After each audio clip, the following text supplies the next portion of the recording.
Welcome back to Right on Four Corners. I am your host, DelSheree Spinner. I am a teacher and a novelist, and I am excited to talk to someone who is also those things. I'm going to be talking to Kim Wuertz, and she's going to be talking about first a workshop that she has planned here in the Farmington. So some of our local listeners, if you're interested, please stop by. And then we'll talk about some of her writing and her writing journey as well. So Kim, go ahead and introduce yourself first. Hey, thanks, DelSheree, and I want to thank you for having me on a little bit short notice. So I'm just really glad to be here, and I'm going to be very glad to be in your area. We're really looking forward to it. My husband and I are coming out and doing some book signings and a little workshop here at the bookstore there in Farmington, the Quill and Quest. And so that's just my offering. Thank you. I can tell you a little bit about myself. I have been a writer my whole life long. I was first published at 17, which is probably before most of your listeners were born. That was nationally. I was a senior in high school, and I was encouraged through my life to go into basically writing and ministry. And I thought, oh, that comes so easy. I don't need to do that. But got some accolades in college for that. But I was headed more toward an education degree and sociology degree. So I kind of did not do that for a long time, but I've always written. Been a writer my whole life long. Finally, fast forward from 1975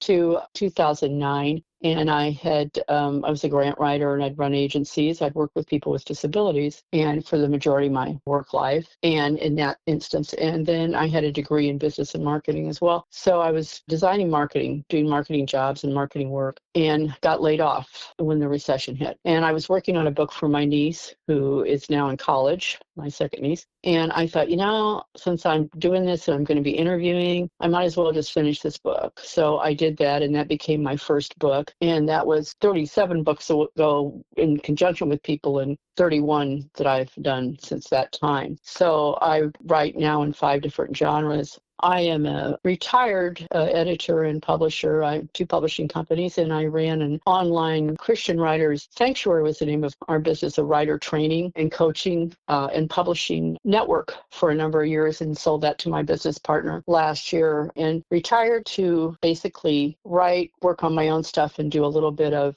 writers in residence and coaching. So that's what I'm doing now. I got married for the first time at 67 2 years ago. My husband said, geez, I don't think you can probably maybe work 80 hours a week and do all this. So what do you really want to do? Well, and I thought I really want to go back to the basics of writing and doing a little bit of teaching, because I do love that, and I do love talking to writers about what they write. So that's me. I live in rural Missouri, outside of St. Louis, about 70 miles, and on a lake in the woods. And so we will be traveling to you and traveling to other places. That's our goal. And I'm working right now on a new novel, too. So I write novels and children's books. I illustrate, I write poetry. I have short workbooks. I write devotional books. So I'm kind of all around the board. At one point in time, I was traditionally published, and I chose very early on to go into become an independent writer. I just didn't want to be slated into one genre, and I didn't like the rigmarole of it. So I'm now working with one of my books, turning it into a film adaptation, but I still, DelSheree, do not like the rigmarole, I'll just tell you. But I'm just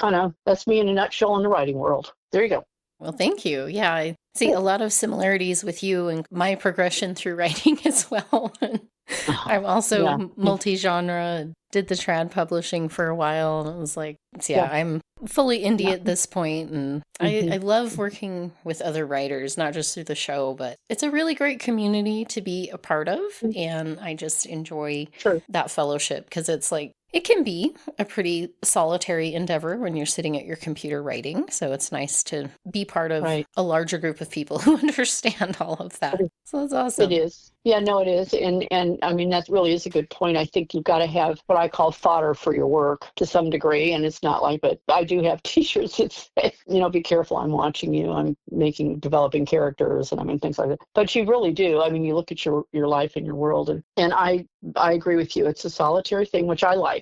But I like that part of it. But I like to work with other writers too. And that you're right on it as far as I'm concerned with traditional publishing, because I thought if I have to do all of this myself and I don't have the control of it, I'll live and die by my own choices. So I very quickly decided that I just didn't want to be put in one genre. I just didn't want to. And if I wrote a book, a children's book, or my Souls and Paws series and wanted to illustrate it or design it, lay it out myself, you can't do that in traditional publishing. But I know as a new writer, I've worked with so many new writers, and I know that they initially think I'm going to write a book. It's going to be traditionally published, and then we're going to make film out of it, and I'm going to be a multimillionaire writing with my little writing ascot on and my little writing smoking jacket or something. But I mean, basically, it's a different road, and it's a different way that it usually works than that. So. Yeah. Yeah, well, and it's, writing is a business, whether you're independent or traditionally published. A lot of the times the success isn't necessarily the particular book or the writing quality, although, obviously having a good story and good writing helps. Yeah, that does help. It's the business side of it, of are you willing to get out there and hustle and do the work and interact and do all of that. It's like any other business that you might run. And for a lot of people, that's not what they want to do as a writer. And that's totally fine. Yes, if you want to write and put your stuff out there, awesome. You're still sharing your voice. But that idea of, writing a book and becoming a millionaire, it's like, well, it's not out of the realm of possibility. No, but it's not. You've got to put in the work. You do. And I've made my living off of writing for a number of years. So, I mean, I'm okay. But I've also made my living off of teaching and, my publishing companies as well. So, I mean, I just prayed that I could stay in the field and that I was able to do that as my parents aged and take care of them and everything. But, I had to give up in my own self the thought of money, and readjust and think. I got down to, because I'm writing these books, and my first series, novel series, is 6. Actually, it has 10 books in it with Christmas novellas.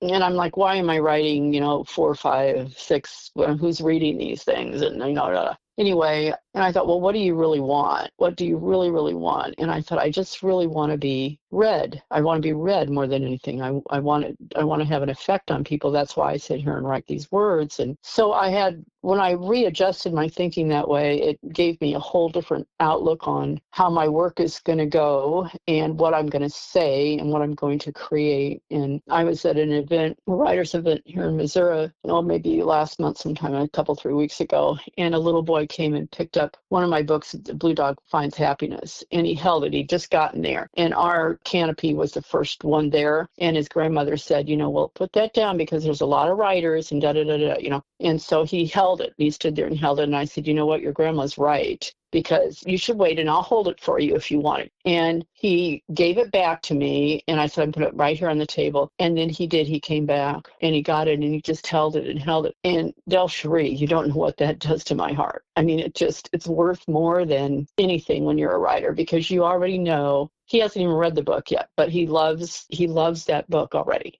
And he'll read. Maybe he'll read as a child and someone will read to him, Yeah. So I don't know if other writers talk to you about this stuff, and I'm sure they do. Mm-hmm. But I mean, to me, that's what really makes it important, Yeah. You make a connection and have an effect on someone. I think that's right. Means a lot, I think, to all of us. Hopefully. That's a goal for most writers. Well, and I might add, it's a special note. It doesn't happen every day. But I mean, it's really... Yeah. And, it's a special moment. Yeah. A Justin moment. His name was Justin. It's a Justin cute. Moment. There you go. Uh-huh. Love that. Well, and it sounds like your view of writing kind of leads into the workshop that you're going to be doing here, and your approach to helping other writers. So the workshop is titled Tell It, Write It, Publish It. Tell us a little bit about what that's going to encompass and what people can expect. Okay. It's at 4:30 in the afternoon. So I will have had to have a nap. I'm just telling you, to be up for this, which is fine. So everybody come rested if you can. But basically what I want to do is, above all in anything, is just encourage people to tell their story. There's a lot of specifics which and you very, very well know in the writing world, or even putting together something, a piece of work, no matter what it is, anything from a poem to a novel or to a series. But anyway, the first thing comes with the ability to give yourself permission to tell your story, and know that it's going to be okay. That took me a while to do, because it did come easily to me, and I did have accolades, but I didn't think that it was of much value because of that partially, but also because of where I valued myself, I think, or what my ability to speak. Did I have anything worthwhile saying? And I came to the conclusion that yes, I do, but in a weird way. I'm a woman of faith, and then I thought, God's given me this ability, and so are you really honoring God if you don't use your purpose to some degree? So it was a weird way that I gave myself permission to write. But a lot of people don't, and so the first thing I'd like people to take away from anything, and I'll get to the specifics, is that you have the ability to tell your story, and that it's important for the world. What you have to say is important to hear, especially in the times we're in now, in my opinion. I want them to feel like participants will feel like they're heard. And this is for readers as well. I just want you to know, because reader input is invaluable in these workshops. And then they get an idea of where to go from here in the end. There's a lot of specific things I'll talk about and I'll answer questions, but I want it to be participant driven to some degree. And I hope that people can make some connections, that we can hear a little bit about what they're doing, where they are. We'll examine what it means, what having your voice means, or finding your voice, and give you some nuts and bolts ideas about how to start. You're sitting there at your computer now, what do I do? Kind of thing. I tend to be really, really very, very heavy on prep, which drives my students crazy. And they crab at me until they leave my workshops, and then they go out and try to I can't sit there and just look. I thought I'd try a little bit, not necessarily my way. And I do stress that every writer has their own way, but I tend to do a lot of prep work, a lot of character bios. I do a plot out. I do lots of stuff, and then I'm free. It doesn't ever stay the same as when I create it as when it ends, but I need enough structure so I can then begin to create and the characters take over. So we'll talk a little bit about that, and then I want people to know that nobody knows it all, so that's why we do need, like you talked about, DelSheree community. Because what you'll learn from other writers is amazing. If you're the person in the room, then you think that you know the most, you need to get in a different room to some degree. So, and keep learning your craft, because it is an art and a craft, and it does change. I didn't put in the information that I sent you, but I will mention a big deal right now, of course, is AI and rights, and where is all this going? And so we can kind of share that if that's important to the people that are there. But I know that everybody walks in a different place in their journey. And so I want to be able to just touch on what those people that are kind enough to come and give me some of their time, what do they think they need, and what can I offer them that I know that they can take away. So that's kind of really what we're doing in kind of a nutshell. Yeah. Well, and one of the things that stuck out to me from your outline that you sent is that you talk about voice and finding your voice. And I know this is something I work with teens, and I started a creative writing club. And that was kind of one of the things that several students mentioned, where they were like, how do I sound different from the books I read? And like, how do I get my own style of writing and voice? And it's a tough one, because it's like, there's not really, do these steps and you'll find your voice. Right. It's like, there's a lot of practice involved, and that's right. There's time doing it. Yeah. So I was wondering kind of what your approach is on that when you have new or young writers who are kind of still in that stage of they really love this writer, they love this series, and their work kind of reflects their reading tastes in that way. And it's trying to find their path to their own voice and not mimicking so much. What's your approach with that as far as working with writers?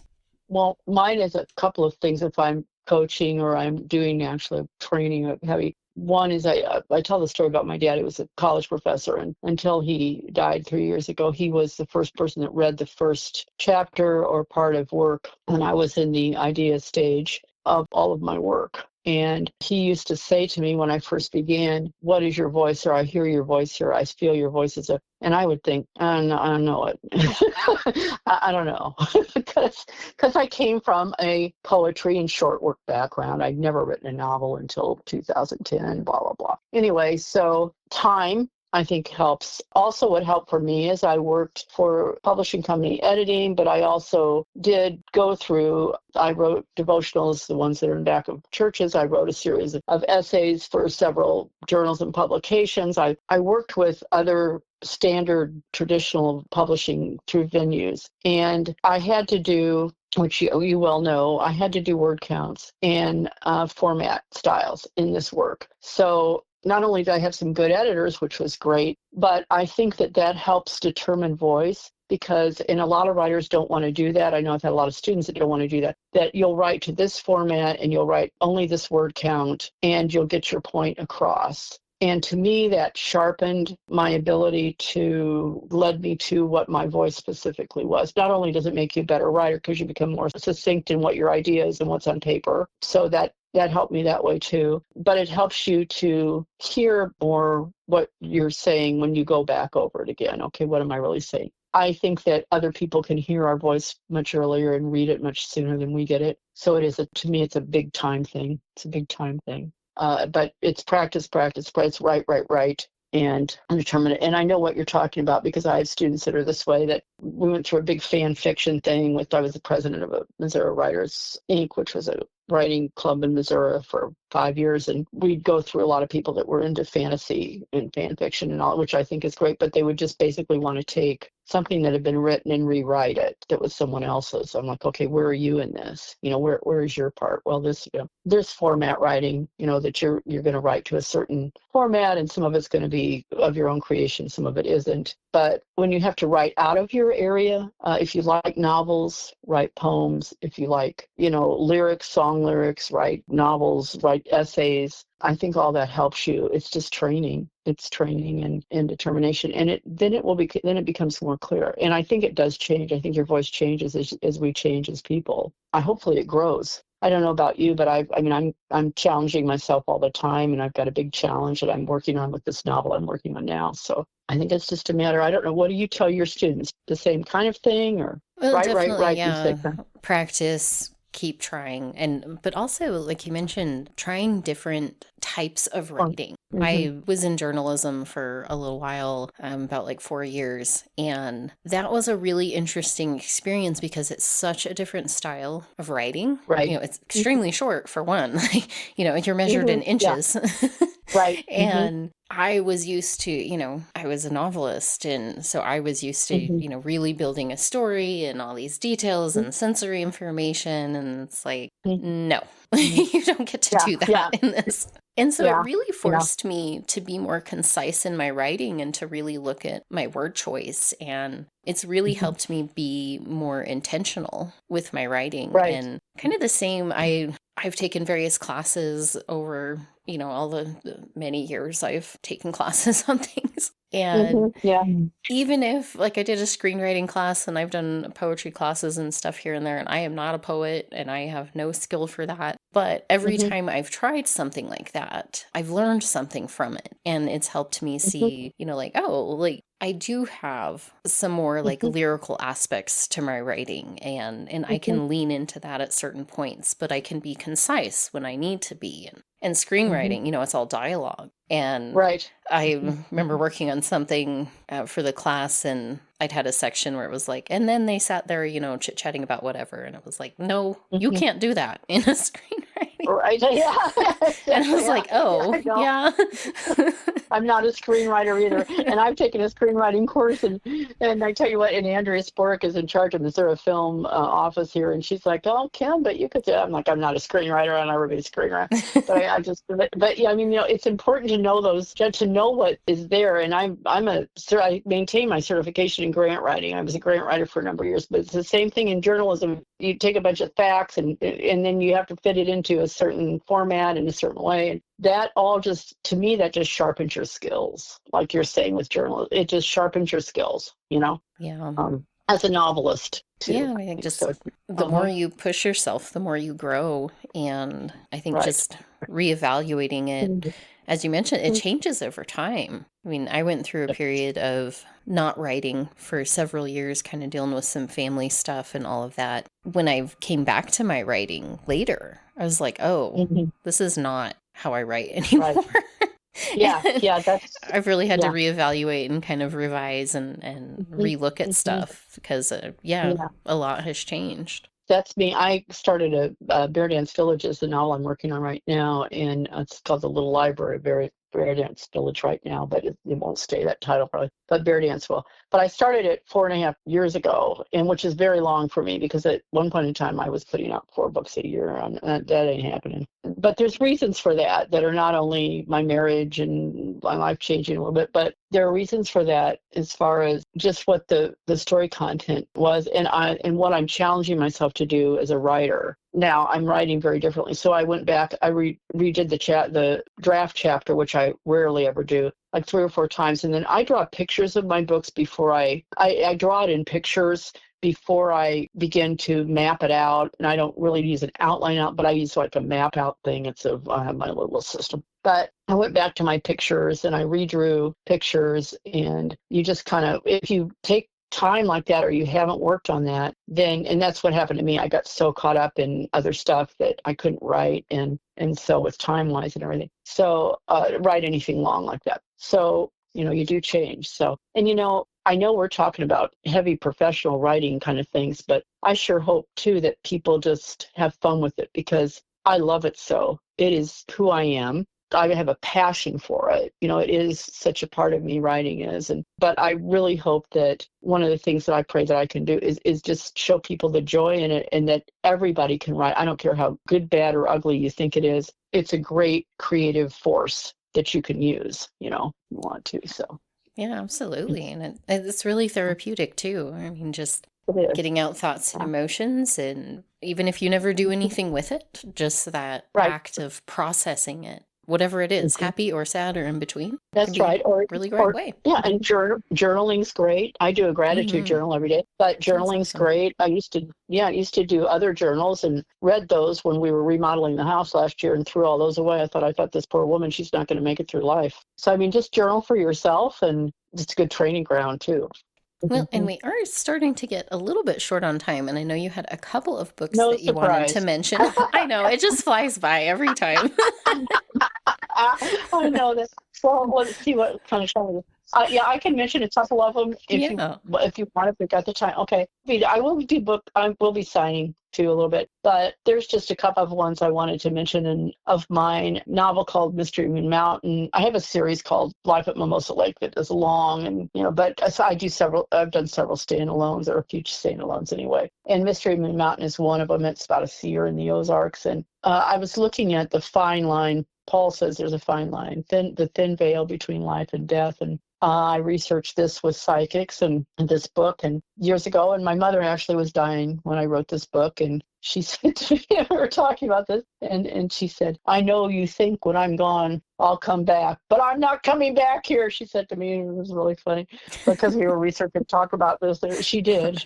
But it's basically a story of a woman who's kind of feels like an outcast and all the stuff that happens to her. But I wrote it for several. I always have a main theme or two that I'm doing because I'm wanting to do story layering. But this was really about the strong women in her life, which there were strong women in my life. That tends to be part of my voice, to be honest with you, through a lot of my work. But it's about her relationship with her father to some degree. She feels unsupported, and she finds out that he gives her the greatest gift of her life, but she doesn't know that until the end. So that one is going into, we're talking film adaptation on that. So that one I wanted to mention. And then Frankie and Blossom and A Honkin' Great Love Story is a true story. And I don't usually do true stories, but this came from my hometown of Marshalltown, Iowa. And Steve Hartman on CBS News had done a little blurb on it. So I knew the people that were involved in it. And I went up there and I said, you guys should have a book. And they're like, write it. And so my high school friend and I each wrote 2 different versions. Deb Elliott wrote a version and I did. And then CBS News read them through because we were concerned with copyright stuff. And they're like, go for it and we'll support you. And so they were really great. They were just wonderful, great. And it's about 2 geese that were left because geese mate for life and were left widowed and widowered. And they met on the internet. Dory Tamman put out a internet call for a lovely goose looking for a handsome gander, and there's a whole ad in there. So it's about that. That's a part of my Souls and Paws series. I have several of them, and they are close to reality. They're about the animals in my life and what they've done for me because I'm a huge animal freak. So that part of those proceeds go to animal welfare, and those go up to the cemetery to take care of Frankie and Blossom and everybody else. So those two I just wanted to mention just because they're kind of just neat, but they're different in a way. And the Souls and Paws series are illustrated and put together as picture books. They're not necessarily children's books. I have some children's books, but they're not necessarily that, because the message is really meant to be family books or people read together. Anyone that loves animals would love those series because they really come more from my heart almost. And I can't really say that, but I kind of can't, because I love the animals in them. I love the stories, So thanks for letting me blurb those out real quick. Yeah, of course. Yeah, well, then that's such a cute story with the geese. I love animals as well. And there's thing. pictures of them. And oh, cute. Yeah, and don't go ahead. Yeah, I worked at an animal shelter for a little while, and okay. It's a hard industry to be in. I was like, yeah, I cannot do this long term. We had a distemper outbreak, and they ended up having to euthanize over 100 animals, and that kind of broke me. I was like, yeah, I can't do this anymore. This is emotionally killing me. That's why I decided I could go for animal welfare, and the money I can do, but I can't go in there. I come out with an animal at least. I don't, Yeah. So yeah. I'm like, I already have 3 dogs, and I just have to I'm still part of their foster group on Facebook, and I've just like, nope, I can't. I already have 3 dogs, and they've all got their issues. Yeah, I know. Yeah, we have 2 dogs and 3 cats. We have 2 dogs and 3 cats. We bought a trailer for 7 so they all could go. That's why my husband's a wonderful man, trust me. But yeah, and 2 of them aren't coming because the cats were opening the screens last summer when jumping out with the cats. I got 2 of them. The kittens they're 4, but they're not coming. So 1 cat isn't coming with us. But yeah, I know that they're just like people. They're my family. That's what they've always been. I'm sure you feel that way too. So, absolutely. Yeah. So. Well, let's, as we start to wind up, I just wanted to recap, tell us when and where and all the details of the workshop coming up at Quill and Quest. And I'll put it in the show notes as well, so people can look back at it if they're, you never know, if they're driving or out doing whatever and can't write it down in the moment. But yeah, give us the details.